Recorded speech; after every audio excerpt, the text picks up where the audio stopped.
Assalamualaikum warahmatullahi wabarakatuh. Selamat bergabung kembali bersama saya, Guru Mata Pelajaran Geografi SMA Negeri 5 Metro, yang kali ini akan melanjutkan pembelajaran yang berkaitan dengan KD 3.7, 4.7. Namun sebelum pembelajaran dimulai, mari kita sama-sama berdoa. Berdoa mulai. Berdoa selesai. Baiklah anak-anakku, kita lihat pasangan KD-nya.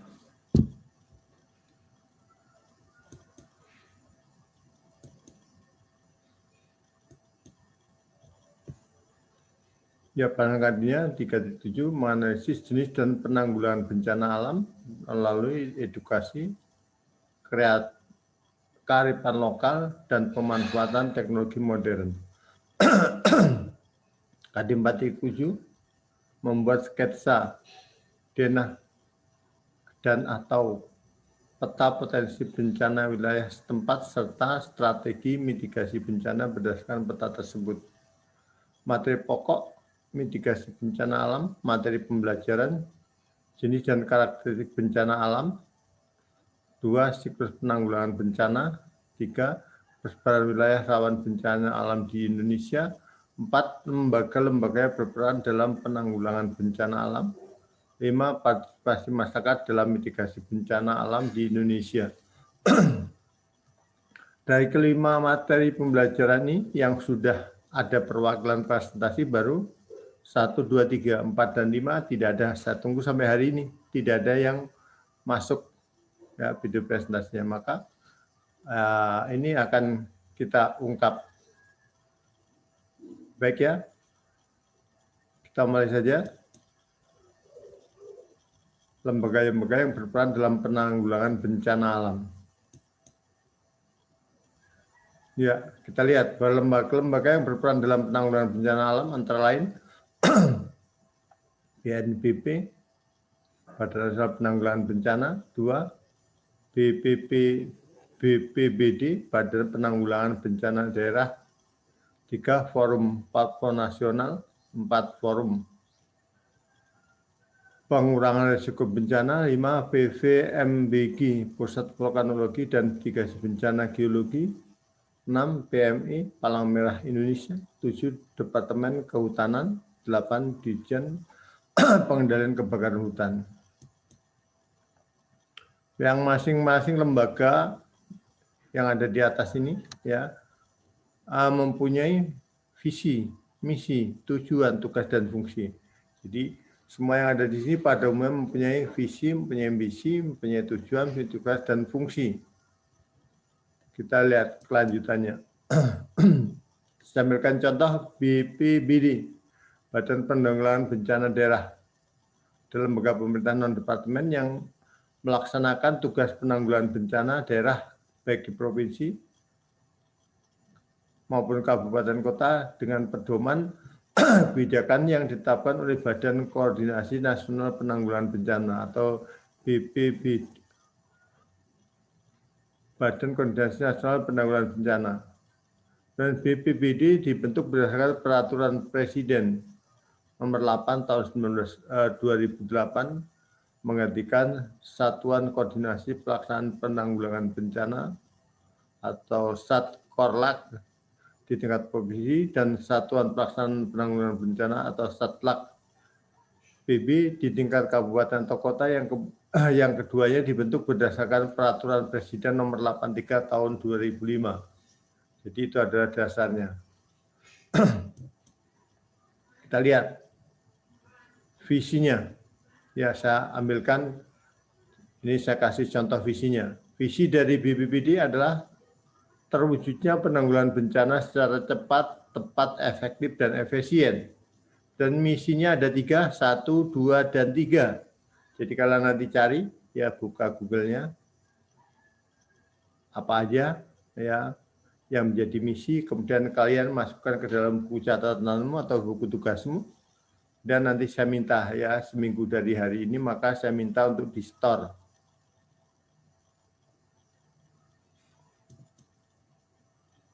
Kemudian tujuan, BPBD mempunyai tujuan 1, 2, 3, 4, 5, 6, 7. Ini pun sama, cari di Google. Apa saja tujuannya? Ya, kemudian kalian pindahkan ke buku tugasmu atau buku catatanmu. 4 tugas. BPD Provinsi mempunyai tugas 1, 2, 3, 4, 5, 6, 7. Ini pun kalian silakan cari di Google apa saja tugasnya sampai 7, minimal 7, boleh lebih. Setelah itu pindahkan ke buku catatan atau buku tugasmu. 5 fungsi BPD Provinsi. Ini pun fungsinya ada 7. 1, 2, 3, 4, 5, 6, 7. Caranya sama. Cari di Google. Pindahkan ke buku catatanmu atau buku tugasmu.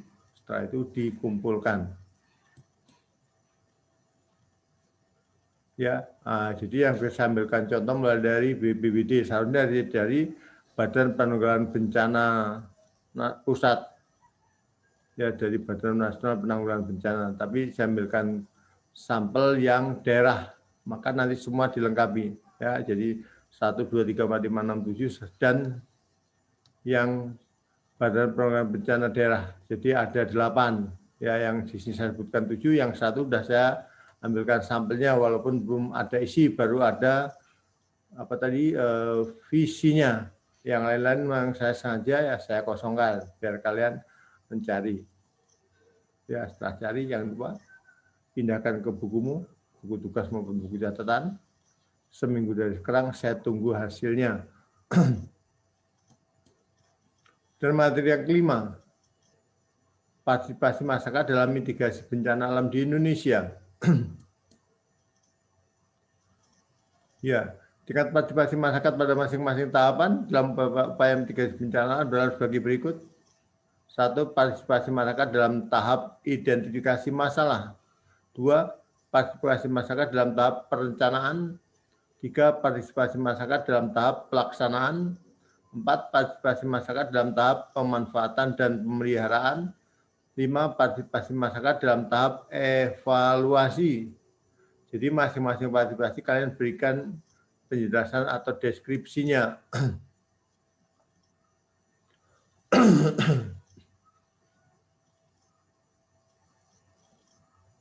Ya, jadi silakan uraikan partisipasi masyarakat dalam setiap tahap dari tahap 1 sampai tahap 5. Jadi tahap 1 partisipasi masyarakat dalam tahap identifikasi masalah meliputi hal-hal sebagai berikut, apa saja partisipasinya. Semua seperti itu.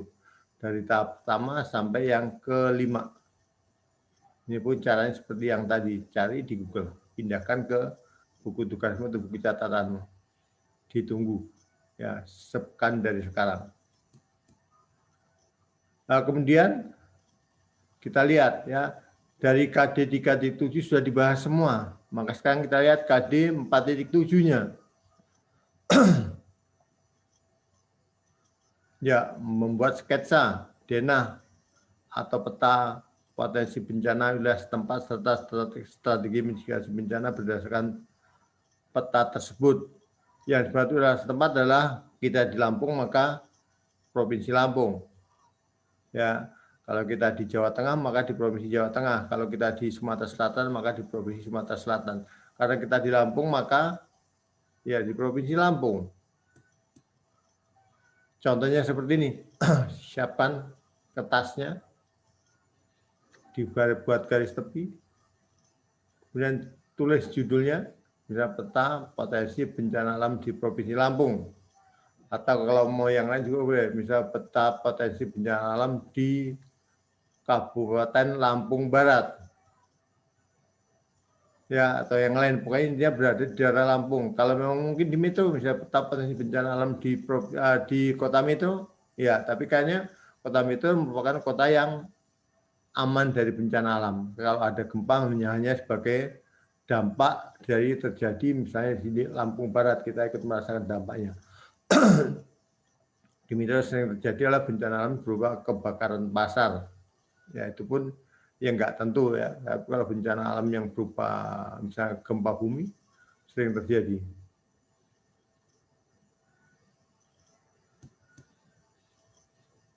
Alhamdulillah, sesudah pembelajaran hari ini pun sepertinya pembelajaran terakhir.